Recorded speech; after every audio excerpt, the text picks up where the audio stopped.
try my best. Thank you. Counsel, you may inquire. Thank you, Your Honor. Mr. Bruns, would you state your full name for the court, please? David Bruns, How old are you, Mr. Bruns? 58. Where do you live, sir? I'm sorry? Where do you live? How about in St. Louis City? I'm going to ask you a little bit about your background and your experience as an attorney, okay? Yes, sir. Where'd you go to law school? St. Louis University, When did you graduate? 1989. What was your first job? I worked for Judge Robert Dowd Sr. As a lawyer, or after law school. I worked for Judge Robert Dowd Sr. as a clerk at the Missouri Court of Appeals for a year. And after that, what did you do? I joined the Special Public Defender's Office, which we did conflict work in St. Louis City and County. Our office was in the city.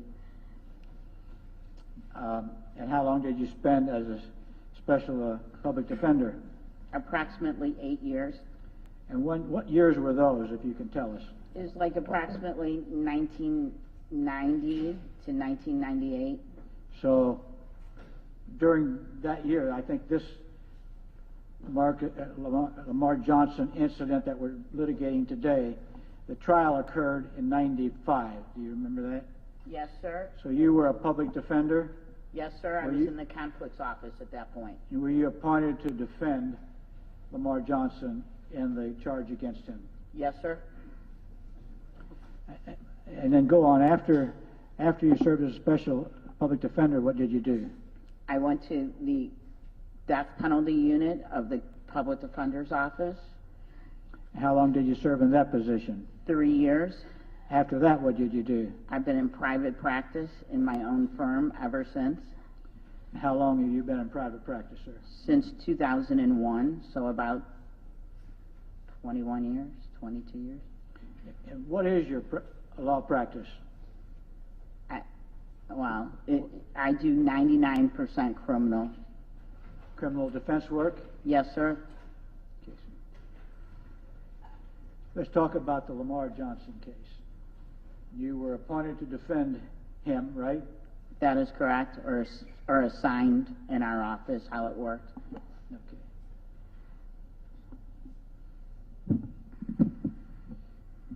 Did you know what the evidence against him showed, as far as you were able to see? Well, in the process of representing him, we would have got police reports, we would have done depositions, and through all of that would have accumulated at the time what the evidence was. Did you understand that the primary material witness against Mr. Lamar Johnson was James Gregory Elking? He was the person on the scene at the time the crime occurred. He was the eyewitness. He was the eyewitness. Yes, sir. You understood it was dark the night that Marcus Boyd was killed? It was my understanding that those were the facts. Was it your understanding that the assailants that shot Marcus Boyd wore black masks that covered basically only their eyes? Well, my understanding... The question wasn't worried about. It didn't cover only their eyes. Only their eyes. Thank you, Your Honor. Okay. And that was my understanding, is the mask covered the face except for the eyes. Okay.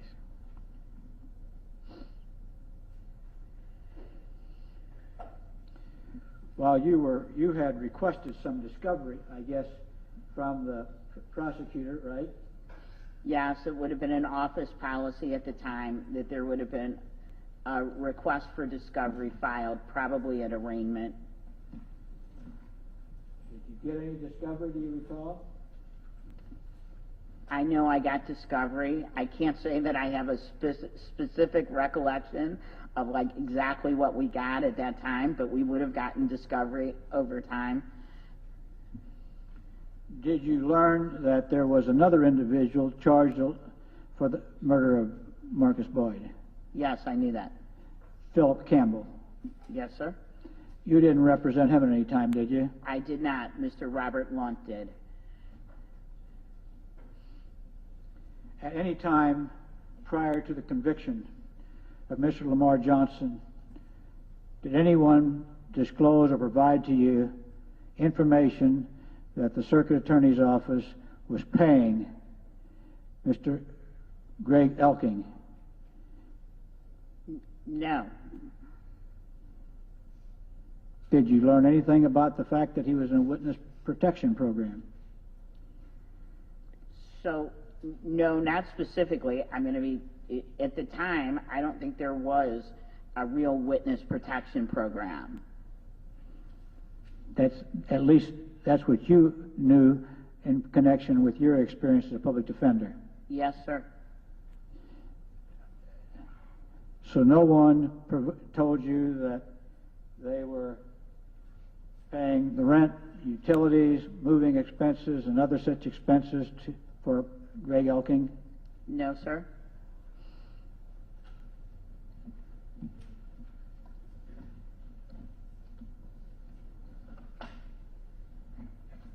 I'm going to show you what has been marked for identification as Circuit Attorney Exhibit 16, sir. And ask you if any of that information is provided to you to the best of your recollection and knowledge.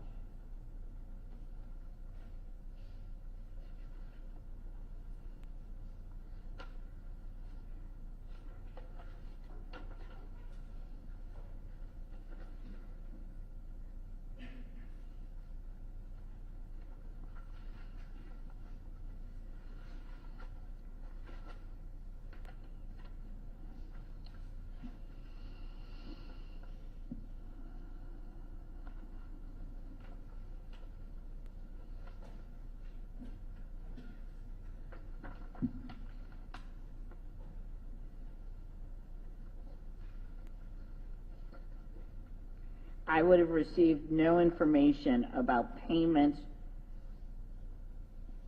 for anything about any direct payments or indirect payments that were made. Let's assume when you requested discovery in this case, which was done before trial, right? Yes, sir. You learned that payments were starting to be made to Mr. Elking as of 11/4/1994. I'm sorry, did you say before trial? Before trial, yes, Your Honor. Mainly that the payment started on November 4, 1994.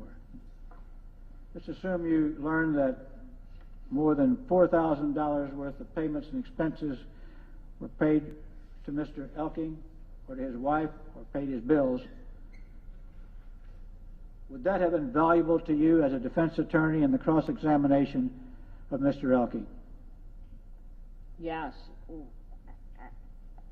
Looking back, I believe that I would have cross-examined him on it, because if he's being compensated in a way for testifying, I think there are jurors who might disbelieve and might give him a motive. Would you vigorously cross-examine him? I think that's probably for others to say, if I can vigorously cross-examine anyone, but I think that I would have gone over, because it's a motive, and you're looking for, when you have what appears to be an impartial witness, you're always looking for a motive about why they are saying what they're saying. That would have gone to his credibility, wouldn't it? It goes to his credibility and his motive to testify in the way that he is testifying. And as a defense attorney back then in '94, and even today, would you consider that information very material to the defense of this case? It would have been material. And it is my belief it would have been used. Did you also learn that Mr. Elking had gotten a number of traffic tickets, and they were also taken care of prior to the trial? I did not know that. If you had learned that, would that be additional information you could have used to impeach or attack the credibility of Mr. Elking? I could have. Would you have? I think that's hard to say sitting here 30 years later, but it's something that I would have considered using. I think it depends the extent of the traffic tickets, and Okay. I think certainly in certain situations it could be used. Now, at some point in time prior to trial, Do you have a list of those tickets, or at least how much money the fines and fees added up to? Do you have that?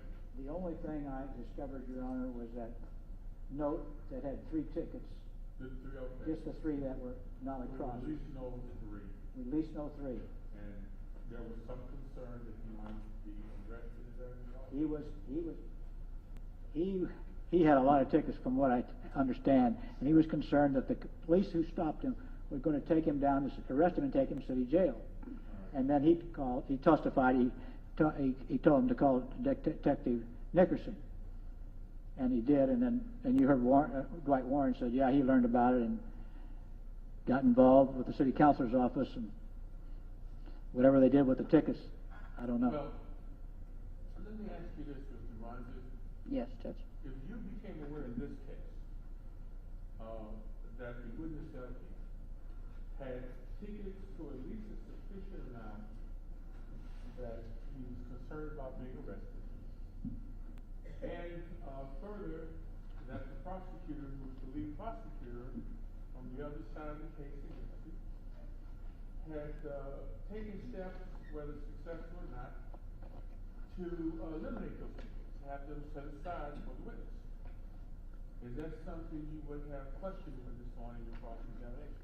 Probably is what I would say, is that I think that I would have, and it also sounds like to me that there's probably, that if you're scared of being arrested, that there's an arrest warrant out.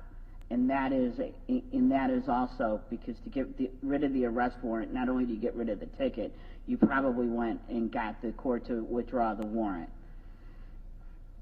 And that is a definite immediate motive to want to cooperate, because generally people don't like to be arrested, especially in traffic court.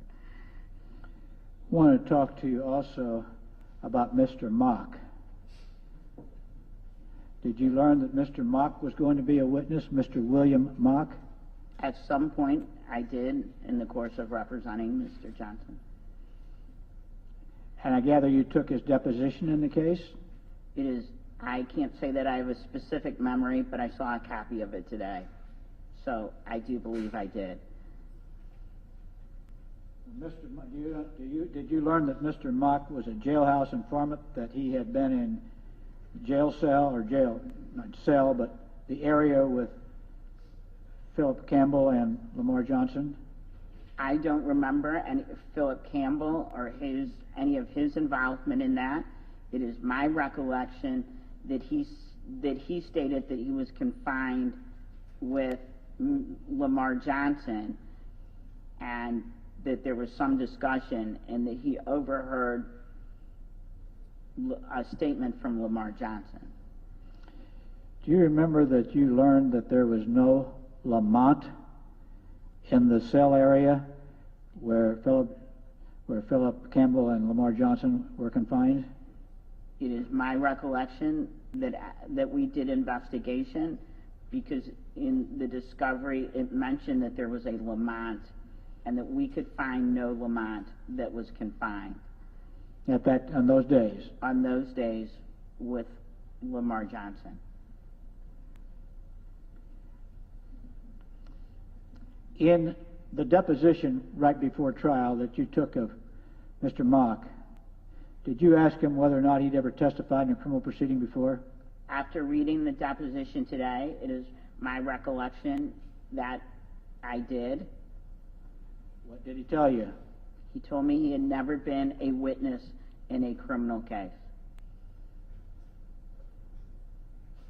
Did you ever learn that in 1992 he did testify in a case in court in Kansas City, in which he testified that his cellmate had basically confessed to a vehicular homicide? I did not learn any of that before trial.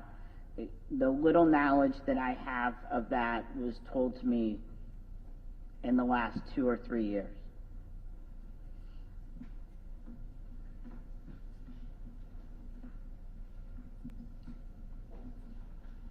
What, if anything, did you do to investigate the criminal history of Mr.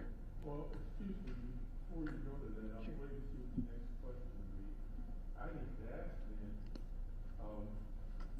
you weren't aware that Monica had this prior act of testifying that a fellow inmate said something that incriminated someone else.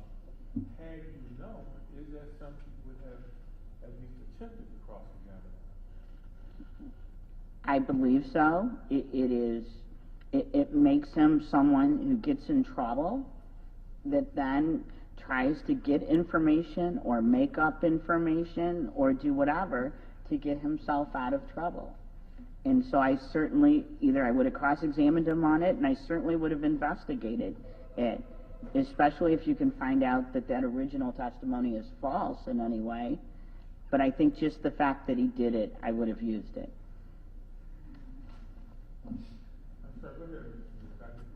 Sure. What did you do, if anything, to find out the background or criminal history of Mr. Mock? I can't say that I would have said that I did anything specifically. What happens is, under the rules of discovery, is the state has the obligation to turn over all prior convictions of misdemeanors and felonies that a witness for the state has. And so I would have received that, or should have received, a complete criminal history. I will also say this was 1990-something, where there wasn't CaseNet. You couldn't even run someone in CaseNet then, for even their Missouri convictions. So, do you recall that basically you were advised that there were 3 felony convictions that Mr. Mock had? I do not remember what exactly I was told. I will tell you that I would have cross-examined on every felony and probably all misdemeanors convictions that there were. And if I didn't cross-examine him on them, it's because I did not have them. Going to show you what has been marked for identification as Exhibit 227.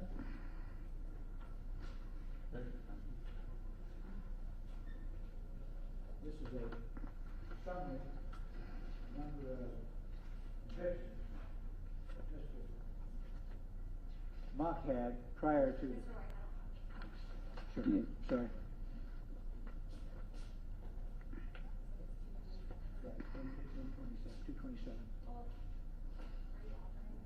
I'm going to ask him whether he was aware of the number of criminal convictions that are depicted on this summary. Well, Your Honor, I would lodge an objection just to the fact that this summary contains things that would not be discoverable, including dismissed cases or municipal cases or. Doesn't that go to the weight, not the disability? Your Honor, I just wanted to point that out. We talked about that in at the bench conference. And I don't. You don't establish that through your commentary. You know, asking questions and things like that. It kind of goes to the weight, and unless they can stipulate the fact on that, that is weakness.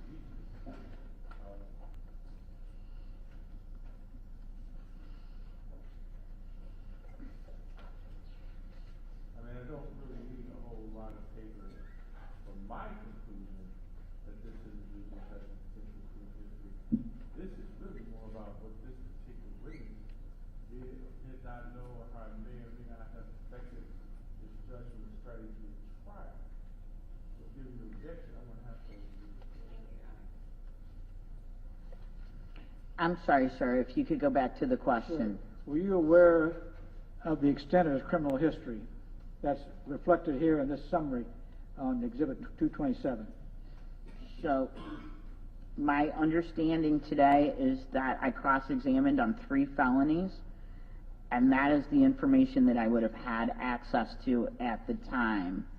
Where I would have cross-examined on any other, either pending or conviction, or at least tried to do on the pending felony. It's more complicated, especially at the time, whether you could cross-examine on a pending case, especially if it was out of circuit.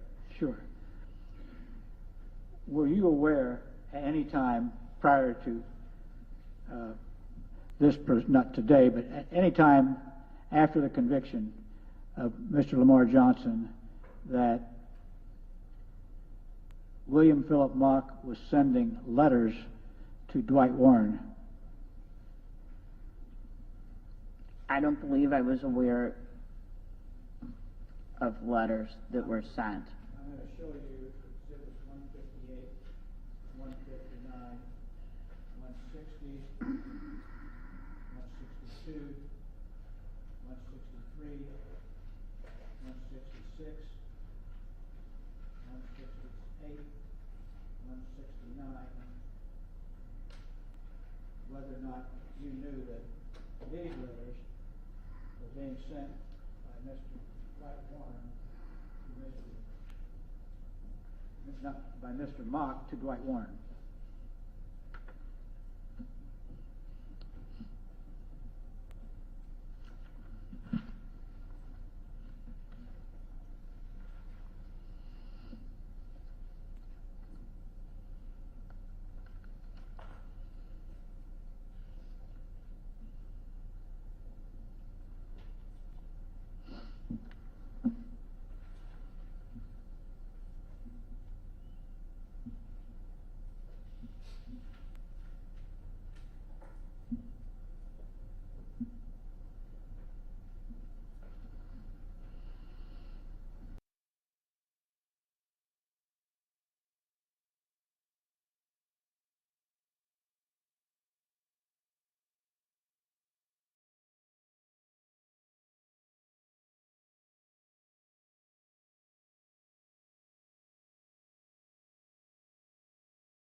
Is that that Mr. Warren was gonna write a letter saying what he did to the parole board after trial. And I mean, he wouldn't do it before trial, because if he got paroled, then they wouldn't need Mr. Warren anymore. It's just how that sort of works. I'll show you the marked for identification previously as Exhibit 99. This is a letter Mr. Warren wrote to Mr. Vicky Myers, NYDRS, dated June 26, 1995. That was before trial. Did you ever see that, sir? Prior to trial? No, sir.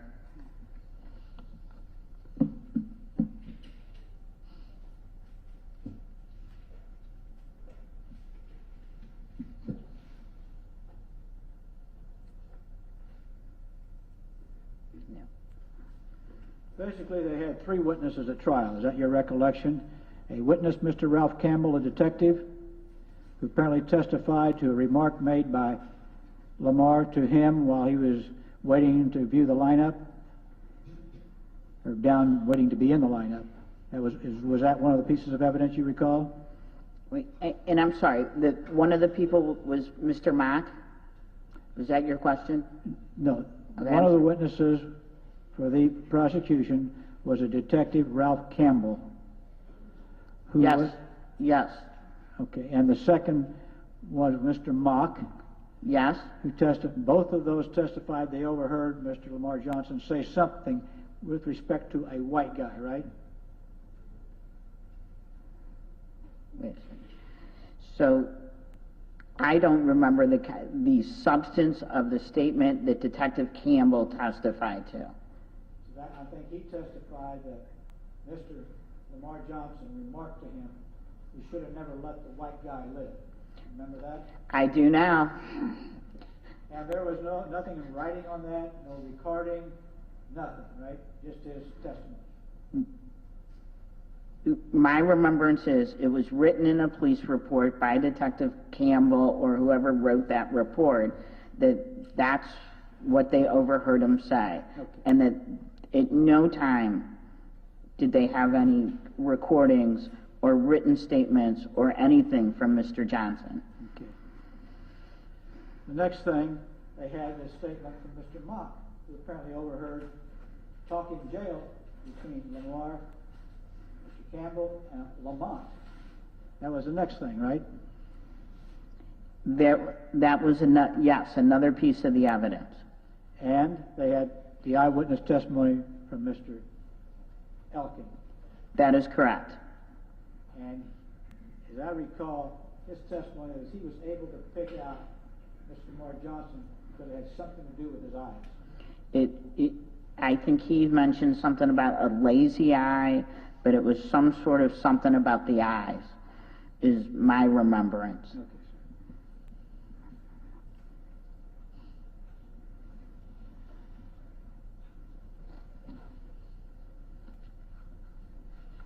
After trial, you filed a motion for new trial, right? Yes, hopefully timely too.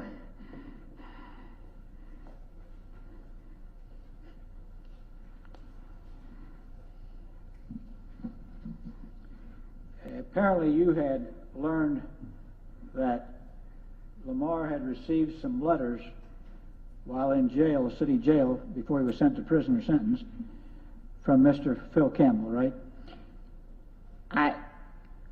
I did learn from Lamar, I had to have, because it's in the motion for new trial, that there were letters that he had received. And yes, I believe that those letters were from Mr. Campbell. Did you learn, after learning about the letters from Mr. Campbell, I gather you put something in your motion for new trial regarding them, right? That is correct. At that time, had you actually seen the letters? Do you remember? I don't think so, but I don't know for sure. And did you learn that they were being subpoenaed from Mr. Lamar's cell? I learned that in my recollection after the fact, and I don't know if it was a subpoena. I actually think that there was a search warrant that was done on his cell, but I just don't. Yeah. I don't know the facts for sure. Yeah. It was 30 years ago almost. Sure. I call it a subpoena, but I think you're right. It was probably a search warrant. And I would have learned of a search warrant for sure after the fact. Mr. Warren would not have told me beforehand. Did you ever get a copy of those letters? I believe that at some point that I would have gotten a copy of the letters from Mr. Warren, but I have no direct recollection. I'm going to hand you Exhibit 2, which I represent to you as a copy of 4 letters.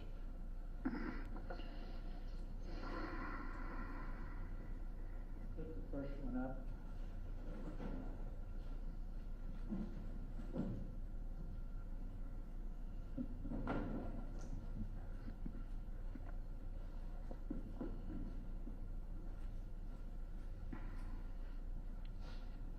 The first letter in that batch of letters we put up on the board here. We've looked at it this morning with Mr. Warren. It's written by Phil.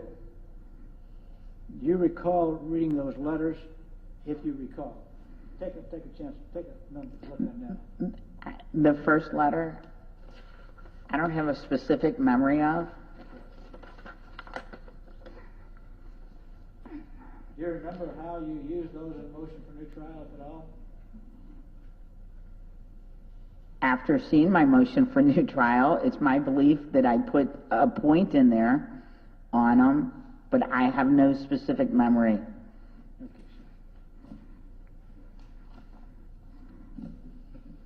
Reading them today,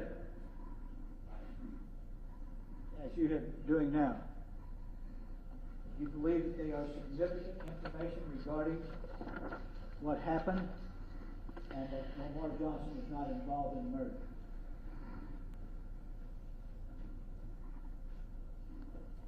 But rather, Bill Campbell and James B.A. Howard committed this crime.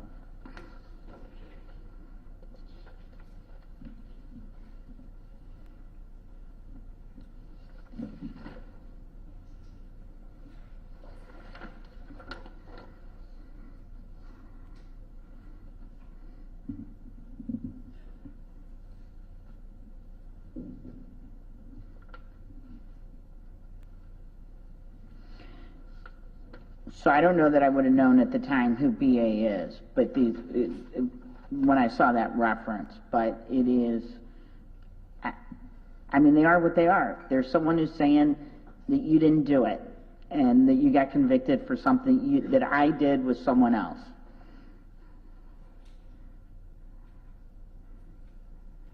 Let the record reflect the witness spent a couple minutes reading those letters Yes, before giving that answer.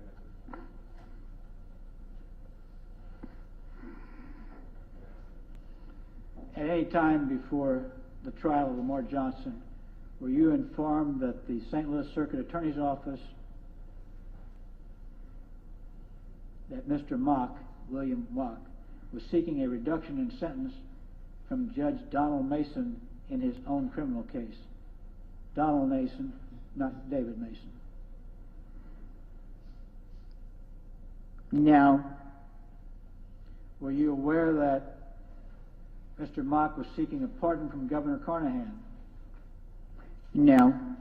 Were you aware that Mr. Mock was seeking a reduction in his status within the Department of Corrections so that he could enter a drug treatment facility?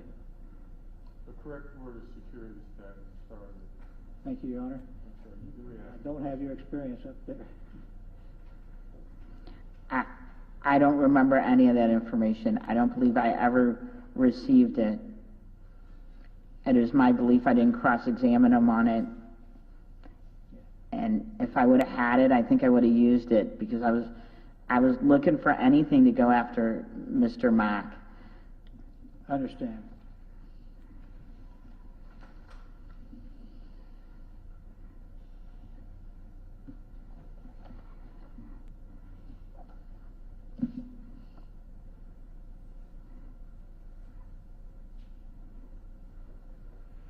Did you learn what Mr. Mock was doing in the St. Louis City Jail?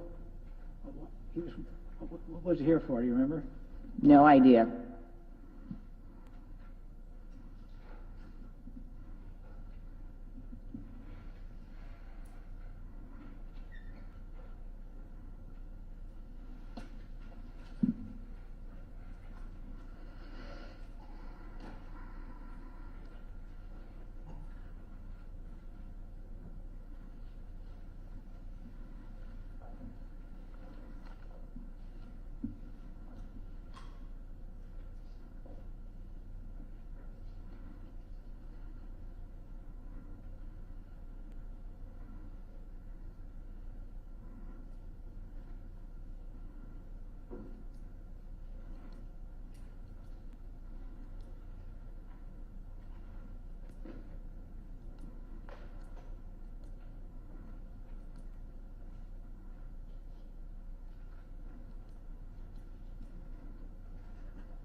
At any time in your involvement with Mr. Lamar Johnson, defending him in his trial and the motion for new trial? Did he at any time indicate that he had anything to do with the murder of Marcus Floyd? No, never.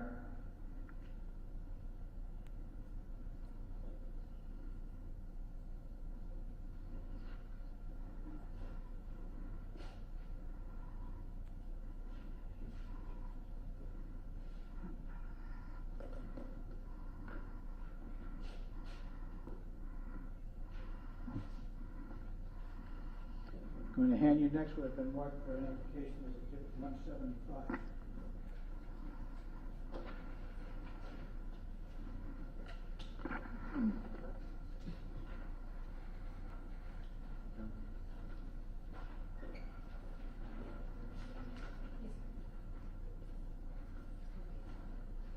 .175 is a court document from the Circuit Court of Jackson County, Missouri. That's Kansas City.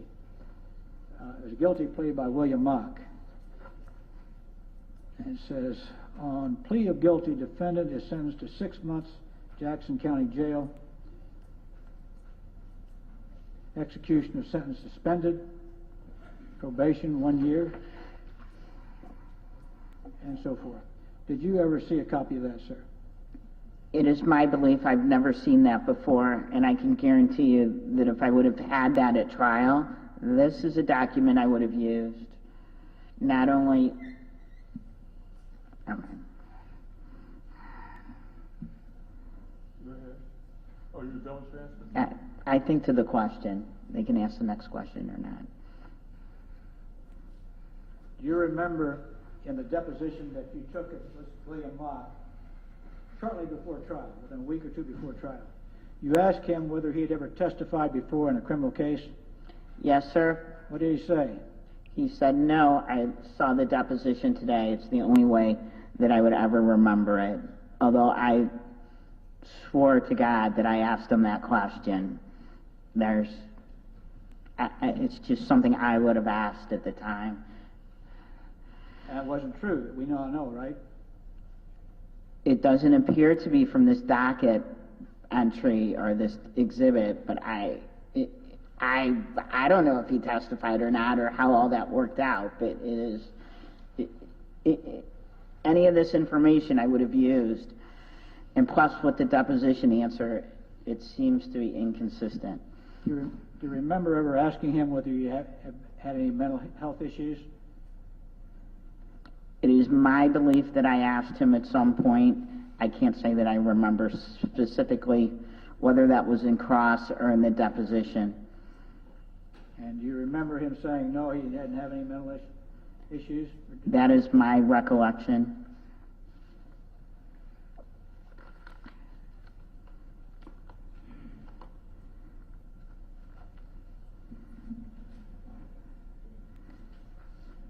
This information that we've just shown you today, now you knew about this before you came to the hearing today, right? Which information? The fact that that Mr. Elking received payments, Yes, sir. that his traffic tickets were dismissed, I believe I have seen that in the last couple of years. that he had an extensive criminal record which you didn't know about, That is my belief that I saw that document and that he has that he a had criminal history that I did not know about, yes. He had in fact testified in a criminal case and in fact had been in a mental institution for a while. Okay. Would I all had that- been, Will you have used all of that in your cross-examination? yes, but I will say I had been told that he had testified before. I could be wrong, sir, but I don't know that I have ever seen this document of the guilty plea in Jackson County. Somebody could have shown it to me before. It wouldn't be impossible, but I don't think I'd ever seen that before today. What's the exhibit designation on the Jackson County? What did I just say? 175, Your Honor. Thank you. That's the William Mott guilty plea? Correct. Yeah, Yes. 175.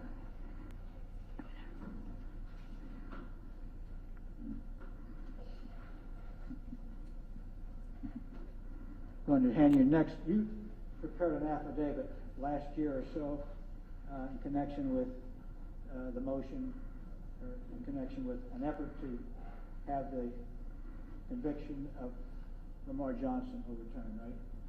I prepared an affidavit, I believe, at someone's request. I'm going to hand you Exhibit 17, sir. You have the affidavit that you prepared.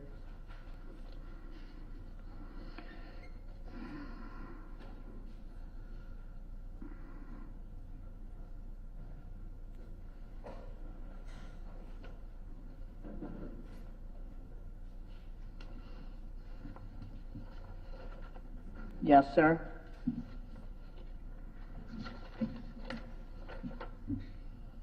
Your Honor, I have no further questions of Mr. David Bruns at this time. Cross-examination? Thank you, Your Honor. You may apply.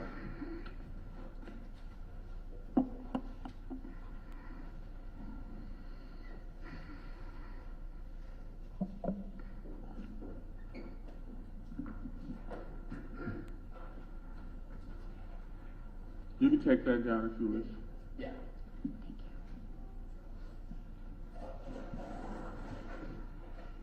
Good afternoon, Mr. Bruns. Yes, ma'am? You testified that it's your recollection you filed a motion for new trial. Part of the basis was these letters that you had learned about. Is that correct? That's my understanding after seeing the motion for new trial. Did you also, and that you were shown that before coming to court today? No, actually, the first I saw any of that was after I was at court today. Okay. Did you also see the motion that you had filed with the court requesting a handwriting sample of Philip Campbell? I did not. Do you have any recollection of filing a motion for handwriting sample of Philip Campbell? I do not. And do you recall at the motion for new trial that Philip Campbell would not authenticate those letters? I don't. Any reason to disagree with me that that's what happened? Absolutely not. It is a blank slate. I just don't remember. Okay. And there's a transcript somewhere. And ultimately, the motion for new trial that included the letters was denied. Do you recall that? I know it was. Okay. Okay. I'm going to show you a couple of documents that were part of the court file. Ask if you recognize these. If I could approach, Your Honor. You may, Counselor. These are marked as State Exhibits E and G.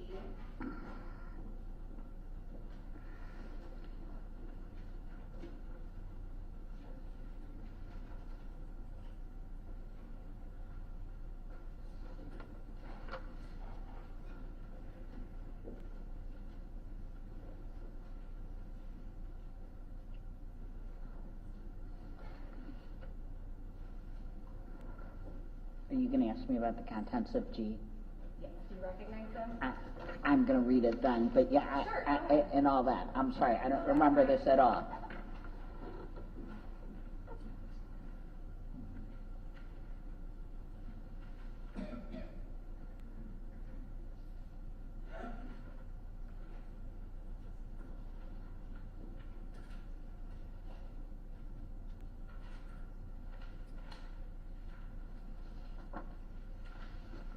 Yes, ma'am.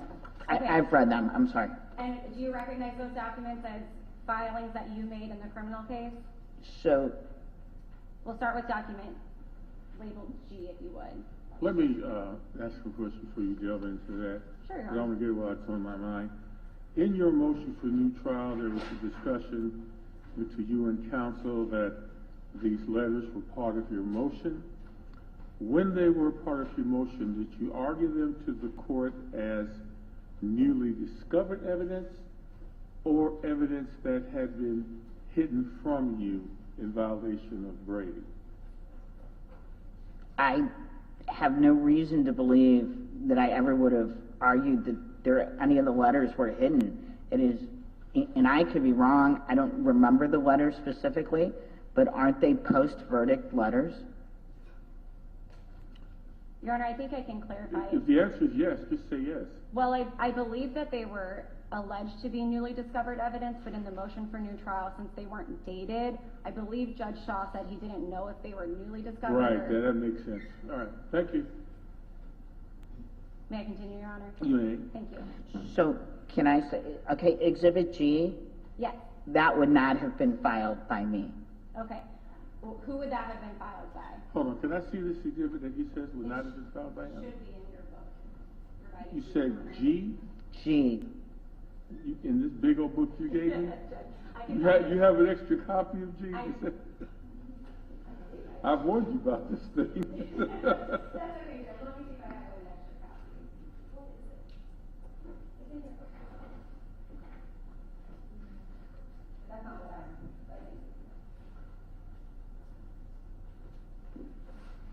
It's the motion to compel.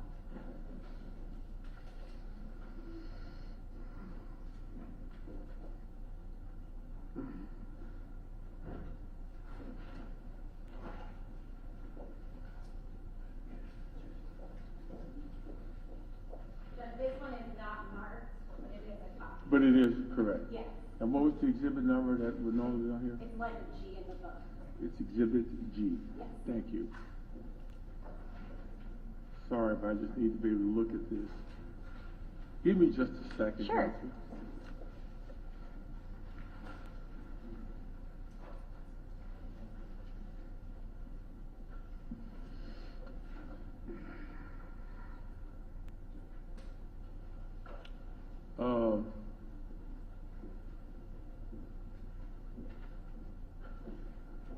I think I'm beginning to understand the answer of the witness.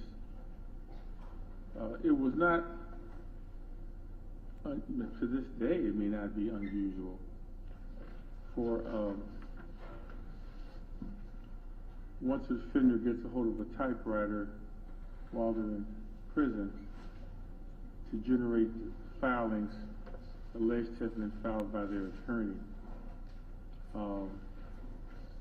Nor would an attorney file something and label it respectfully submitted and put their client's name down. They would only sign their own, and then they would designate attorney for defendant. So there's much here that supports the conclusion that Attorney Bruns would not have filed this. May I inquire, Your Honor? You may. Mr. Bruns, would you be aware that if it was filed in a criminal case that you were assigned as the special public defender on?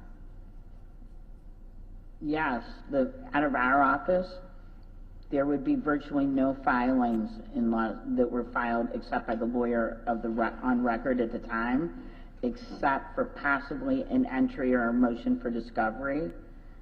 Other than that, we were stuck doing our own.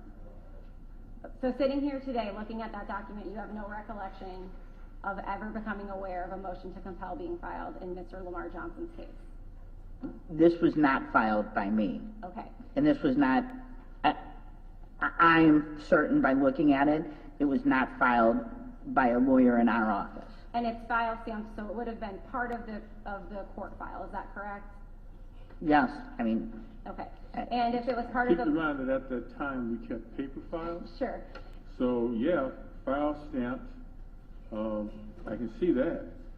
But likely would have been stuck in a big paper file. In the present system, you all have notice of things being filed through CaseX.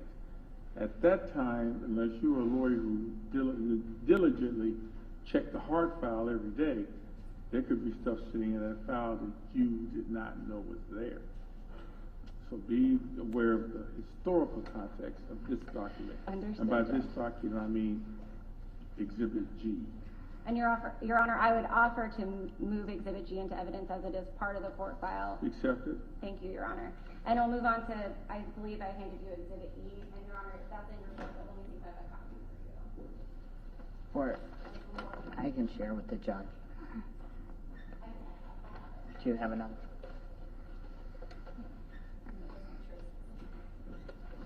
Yes. Is that what it's in there? Thank you.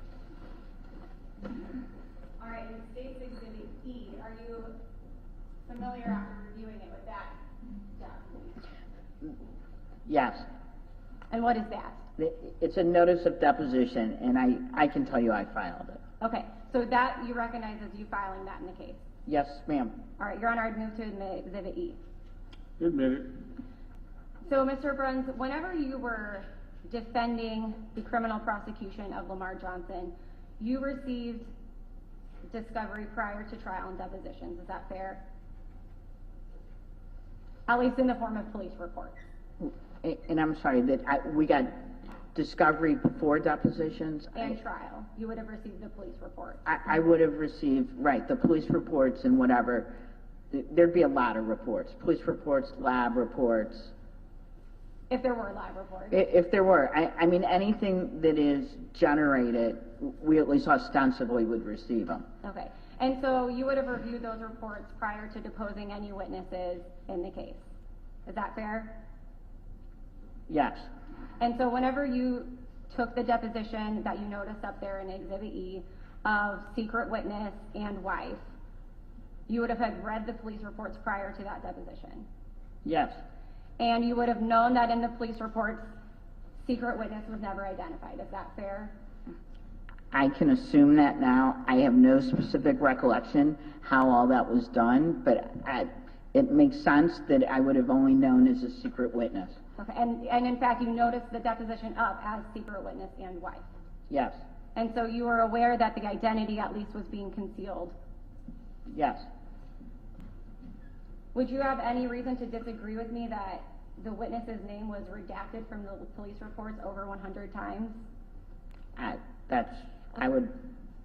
don't remember, but that would be fitting with just how things were. Okay. And that he was referred to as blank or witness or secret witness, does that sound accurate? I don't remember blank, but secret witness is what I remember. Okay. Would you like to review the police report and make sure that I'm accurate? No, okay. No reason to disagree with me, sir? No reason to disagree. All right. And would it also sound accurate that in that police report, a number of times it's included in the narrative that the identity of this witness will be protected for as long as possible? Is that something that would be included in the police report? I don't remember, and I don't generally remember things like that, but that sounds like something that Mr. Warren would have told me. Okay. And so you were aware that Mr. Elking, who you later learned the identity or name of, correct? Yes. So you were aware that he was a protected witness in the police report prior to stepping in and being deposed? I believe so. Yes, I believe that I knew that there was attempts to keep his identity secret. Okay. And in fact, you took his deposition as well as his wife's, is that right? According to that notice, at least? Absolutely, I'll accept it. I don't remember the wife at all. Okay. And if you would have asked questions during either of those depositions that could reveal the identity of those witnesses, is it fair to say that there would be an objection in an off-the-record discussion? That certainly could happen, but I'm going to tell you is that and to this day, I think it serves everyone's interest that in documents like depositions, if there are concerns, I'm not into giving up addresses of any set of witnesses. It doesn't really help the defense. Especially if they're a protected witness, right? Well, it just doesn't help. And if that information becomes a necessity for some reason, there are different things that people can do. That you can say, you got to give it to lawyers, but you can get a protective order, that you can do things. The possibility of a witness being threatened in any way serves no one's purpose, whether it comes from the defense or anywhere else. And so whenever you filed that motion or the notice of depositions, you expected that the state would produce that witness because it was in fact someone whose identity was being protected. That is correct, and that's the other benefit, is that in depositions is that it made the state much more likely to bring in witnesses for deposition for the defense without us having to go subpoena them. Okay. And you testified, and correct me if I'm repeating this back to you wrong, but you testified that there's no benefit for anyone for a witness to be threatened. Is that? It is my belief. It's just not part of the criminal justice system. Sure. And so you've been a criminal defense attorney for about 30 years, is that right? Yes. And you've, I'm assuming, sir, participated in multiple jury trials. I don't know if you know the number. If you do, I'd love to hear I'd love to hear it. How about over 100? Okay. And in those over 100 cases, you had the opportunity to cross-examine witnesses. Yes. And an important part of cross-examining witnesses, you have to consider the risk of what a question might do to open the door for further information on redirect. Is that fair? Yes. Okay. And if a witness's identity is being protected and you inquire about that at trial, that could potentially open the door on redirect as to why that individual's identity was being protected. It could potentially, depending what the answer is. Okay.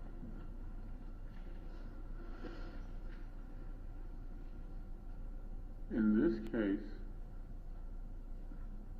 what could the answer have been other than the witnesses, that particular witnesses' protestations of personal fear that these individuals who did the attack might find out of where he is and hurt him? What goes beyond that? Your Honor, I think you just stated it, that it could potentially come back And that in the he's case scared and where why. the defense is, it wasn't me, then that witness would have nothing to fear from the defendant. Wouldn't you agree? If in fact that was the truth, yes, Your Honor. All right. Then that being the case, all right, it seems to me that, I mean, obviously they were able to work this to where the witness's name did not have to be revealed.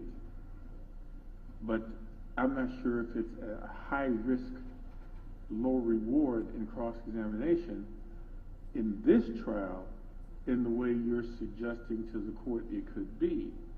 What I would prefer you to do is direct this witness, if you choose to do so, across this witness with a level of specificity that will allow the witness to tell you, well, on those facts, this is what I think the risk was. Because as this witness listens to me, he may be saying, Mason, you're off the chart. If I heard any possibility of anything that a witness was afraid of my client hurting them, I would never want the jury to hear that. And he might say that.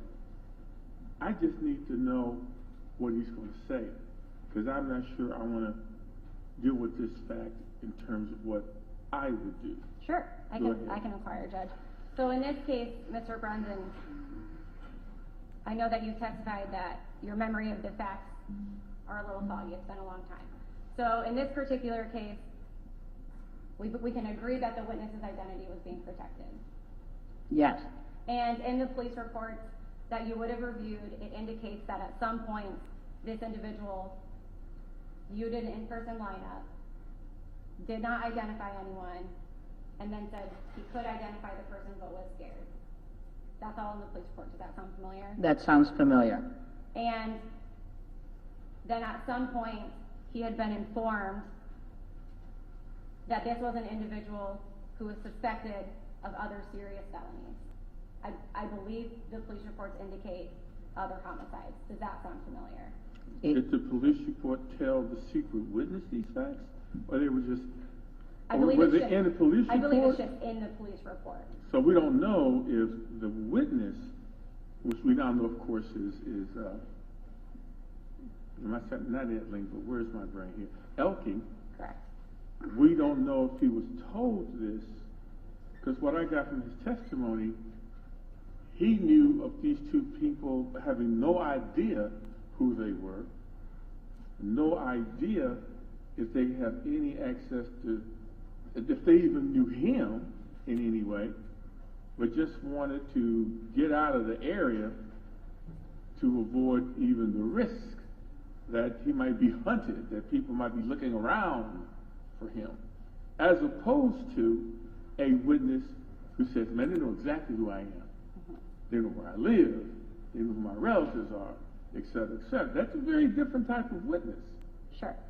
And if you don't want to ask him how he would handle those two facts, that's fine, because you don't need to.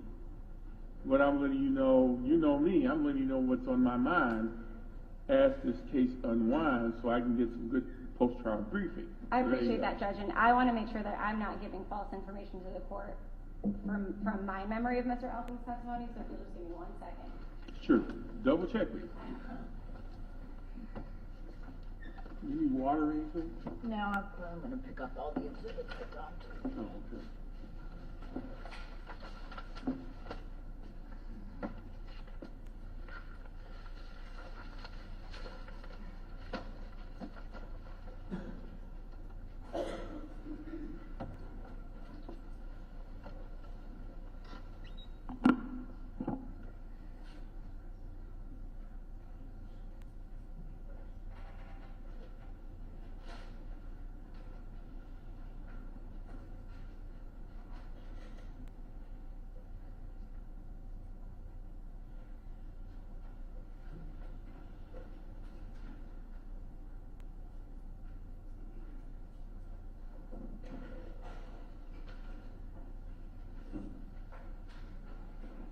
And Judge, I think that we have some inconsistent memory amongst ourselves of what Mr. Elking testified to, so I'm going to ask the question. Okay, then I will look at the exhibit myself. I mean, not the exhibit. The transcript. But I'll go back on the test for that myself. Go Thank you, ahead. Your Honor. We can at least agree that the police reports indicated to you that he was in hiding, or that he was being protected. Right, my understanding was he was, quote, gonna be relocated somewhere. Okay.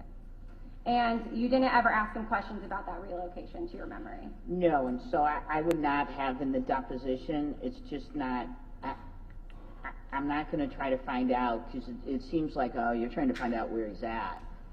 And that, again, that sort of serves no purpose. And so I guess my question to you, and maybe I was unclear before, is there also a risk associated with asking him that at trial about the relocation? I wouldn't phrase it like that. How would you phrase it? I don't think I ever would in trial ask about, like, are you being relocated, are you being moved? Okay. Because of this reason. It's different if, like, certain bills and certain things are being paid for. That But as doesn't. far as relocation? But as far as relocation, I don't think that I necessarily, I don't think I ever would, because you're afraid, yeah, I'm scared, they relocated me because I'm scared the defendant's going to kill. And that could be damaging to your case?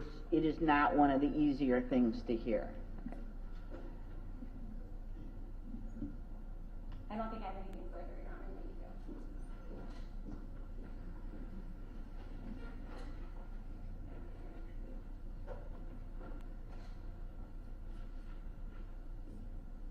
Thank you. Thank you, Mr. Bruns. I am going to show you and allow you to look at it, and I'm going to ask you a few questions. I only have one copy, but this is a transcript in the Circuit Court of the Missouri, City of St. Louis, State of Missouri, before the Honorable Booker T. Shaw. And it is the transcript of the sentencing proceedings in which Mr. Dwight Warren was there and you were there.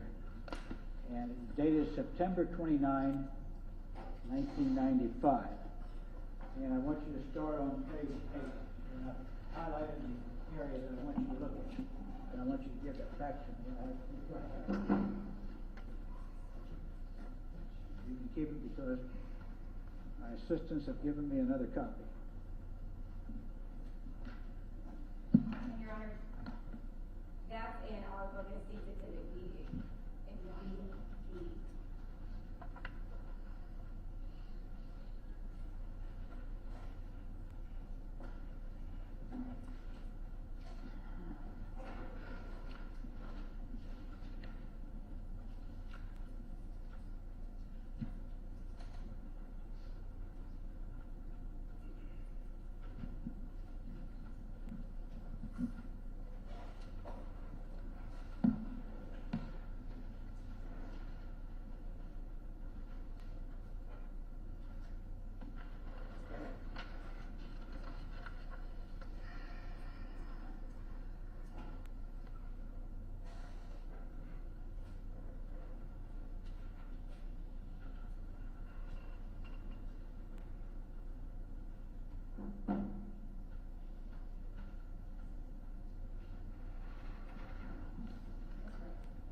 Yes, sir.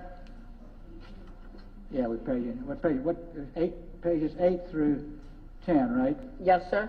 Does that refresh your recollection that you were trying to get those letters into the sentencing hearing or motion for new trial? Yes, sir. And Mr. Warren says, the court asked,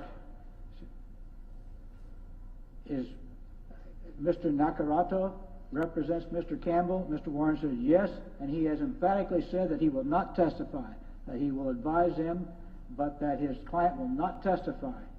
Very fair statement, Mr. Bruns. Yes, so Mr. Nakarato would have been the head of the City Public Defender's Office or the first assistant at the time. And he, at that point, he probably would have, this had been complicated. I'm sure he would have taken over and been in, sort of in charge, because Philip Campbell was represented by his office. So you were trying to get Campbell or his attorney in to verify those letters, right? I was trying to get the letters verified. As I read it, I thought we stipulated that for purposes of the hearing that he wrote it. The letters were written by Campbell. We did on page 8. Yes, sir.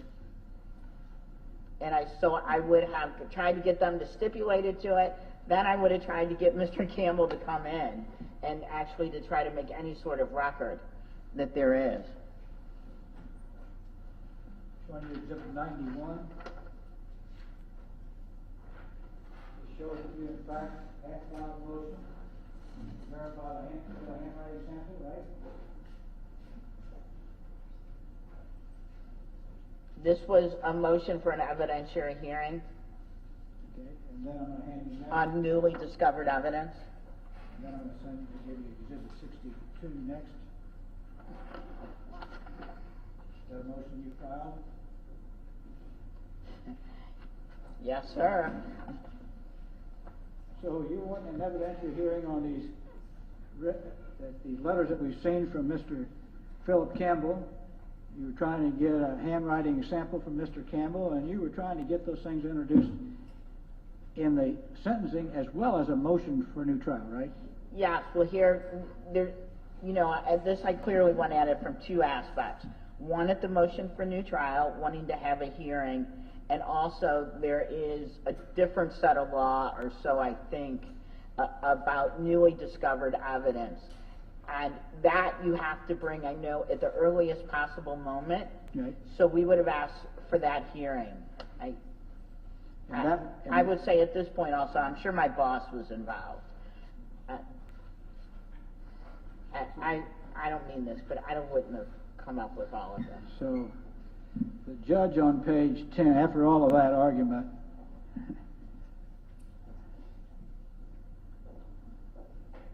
very well. Your motion for evidentiary hearing to supplement your motion for new trial is overruled. Yeah.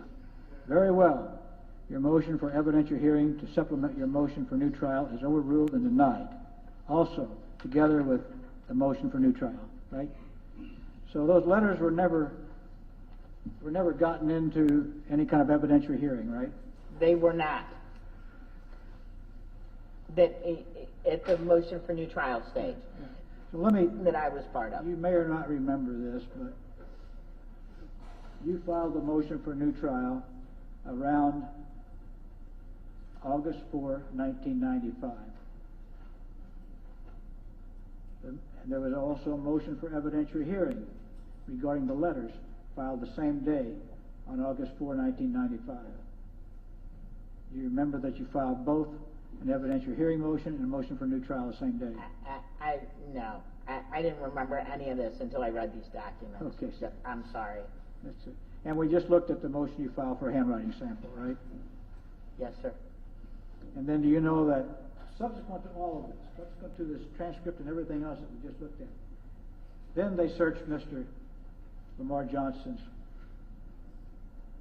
cell and discovered those letters? I would think it was after I filed the motion for new trial before sentencing.